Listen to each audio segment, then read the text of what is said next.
Hello दोस्तों, बहुत दिनों के बाद आज क्लास में आपके सामने आ पाया हूँ क्योंकि हेल्थ डिपार्टमेंट में ज्वाइनिंग थी तो उसमें थोड़ा बिजी थे। आज आज से फिर से हम अपनी क्लास शुरू करते हैं और आज हमारा टॉपिक है जो बहुत सोशल मीडिया के ऊपर और वैसे भी छाया हुआ है, जीडीपी -23.9। अब -23.9 तो तब समझ में आए जब हमें जीडीपी का पता हो कि जीडीपी होती क्या है। तो फ्रेंड्स, आपने इकोनॉमिक्स पढ़ी हो न पढ़ी हो, लेकिन जीडीपी आपको समझ में आ जाएगी। सिर्फ आप सुनते रहिए और समझने की कोशिश करते रहिए, शब्दों पर ध्यान दीजिए, जीडीपी आपको समझ में आ जाएगी। जीडीपी का मतलब है ग्रॉस डोमेस्टिक प्रोडक्ट, जिसको हिंदी में बोलते हैं सकल घरेलू उत्पाद। सकल का मतलब है फ्रेंड्स सारा, कंप्लीट, और घरेलू का मतलब है देश की सीमा में, देश की सीमा के अंदर, और उत्पाद आप जानते हैं सामान, यानी देश की सीमा के अंदर बना हुआ सारा सामान, वही क्या है, जीडीपी है। अपने देश में लोहा पिघलाया जाता है, फसल काटी जाती है, पता नहीं कितनी चीज़ें, कपड़ा, जूते, क्रॉकरी, लकड़ी का सामान, मोबाइल, पता नहीं कितना सामान बनाया जाता है। वो सारे का सारा किस में काउंट किया जाता है, सकल घरेलू उत्पाद में। तो अगर आप समझना चाहें तो यहीं पे क्लियर हो जाता है, देश में जितना सामान बनेगा उतना ही जीडीपी हाई जाएगा। जितनी कंपनियां, फैक्ट्रियां, नौकरियां खत्म होंगी और लोगों के पास काम ही नहीं होंगे तो जीडीपी उतना ही माइनस में चला जाएगा। अब देखिए फ्रेंड्स, इसकी डेफिनेशन के साथ हम चलते हैं।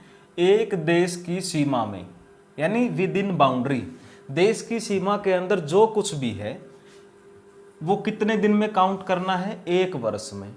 और सरकार कब से कब काउंट करती है आपको पता है, 1 अप्रैल से 31 मार्च। तो 1 अप्रैल से 31 मार्च तक देश की सीमा के अंदर उत्पादित बनाया गया सामान, वस्तुओं व सेवाओं का, जितनी भी सेवाएं हैं, डॉक्टरी है, कानूनी है, कोई भी सर्विसेज है, उनसे जो इनकम क्रिएट होती है, उन सेवाओं के अंतिम मूल्य का योग। तो अंतिम मूल्य का मतलब अंत में वो चीज़ कितने की है, उसी को क्या बोलते हैं, जीडीपी। ये डेफिनेशन आपको बिल्कुल समझ में आएगी। एक बार हम यहाँ पर आ जाते हैं, इसके साथ इसका पूरा कनेक्शन है। फ्रेंड्स, हम बात करते हैं कपास की। कपास हमारे खेतों में तैयार होता है तो सबसे पहला स्टेप क्या है, बुआई।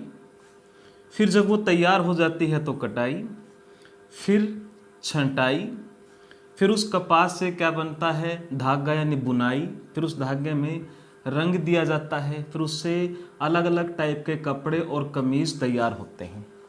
खर्च तो यहाँ से शुरू हो जाता है किसान का, बुआई, कटाई, छंटाई, बुनाई, रंगाई, फिर ये होते होते मार्केट में आ जाता है।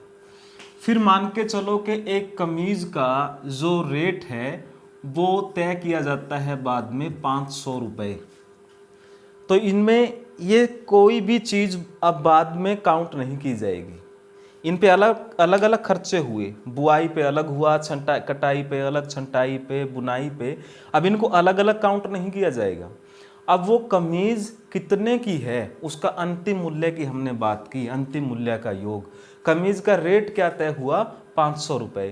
तो जीडीपी कितना माना जाएगा, 500 रुपये। जैसे हम क्या करते हैं, एक बिस्कुट का पैकेट है, बिल्कुल हमारे आसपास के छोटे एग्जाम्पल हम लेते हैं।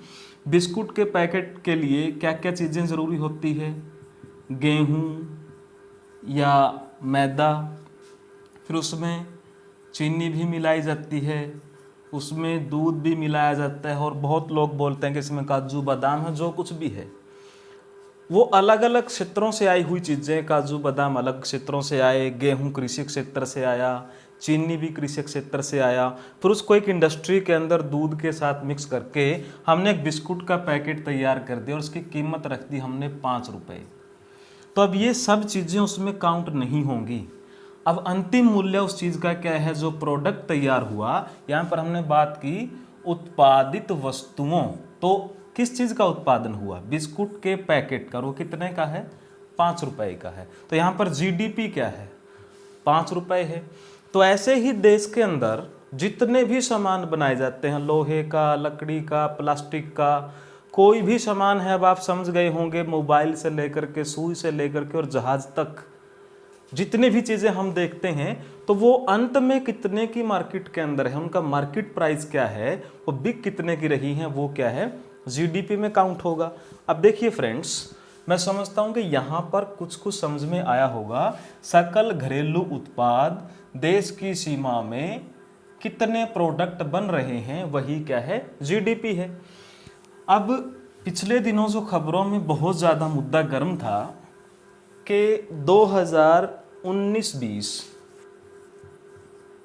यानी इसमें जो जीडीपी है वो -23.9 है, ये हमारा जीडीपी है। ये हमें कैसे पता लगा कि -23.9 है? तो अब हमें यहाँ पर थोड़ा बैक चलना पड़ेगा, 2018-19 में चलना पड़ेगा।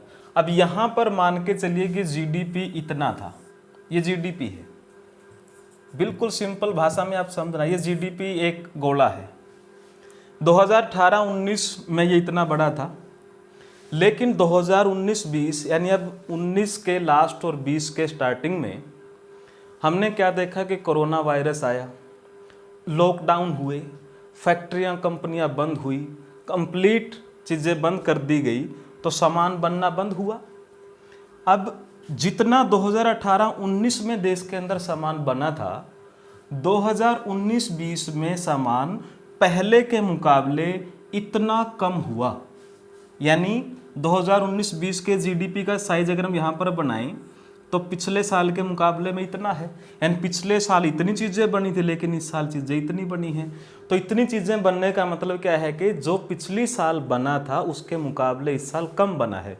जबकि हमारी ग्रोथ बढ़ती रहनी चाहिए, क्योंकि देश में जनसंख्या बढ़ रही है, धीरे धीरे संसाधन बढ़ाने की कोशिश है, सरकारें बजट देती हैं कि कहीं से हाईवेज बने, वहाँ से इनकम जनरेट हो, लेकिन हुआ क्या, बिल्कुल रिवर्स हो गया, वो बढ़ने के बजाय घट गया। अब मान के चलो कि यहाँ पर अगर जीडीपी पिछले साल इतना था और वो 2019-20 में इतना हो गया, तो ये इसके मुकाबले कितना है, फिर इसको हम क्या बोल देते, इतना। हालांकि किसी का हुआ नहीं।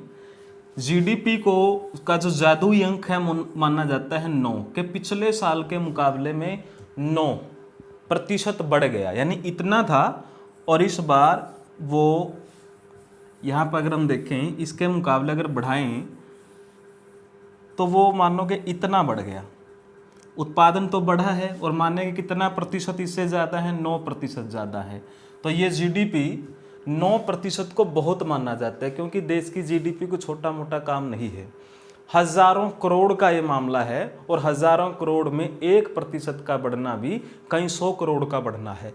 तो इसी तरह अगर 9% का बढ़ना है तो मतलब देश में बहुत से रोज़गार पैदा हुए हैं, देश में अलग अलग कंपनियां, फैक्ट्रियों ने इन्वेस्ट किया है, रोज़गार के अवसर पैदा हुए हैं, कृषि क्षेत्र में इतना दिया गया, हेल्थ में इतना दिया गया, रेवेन्यू में इतना दिया गया।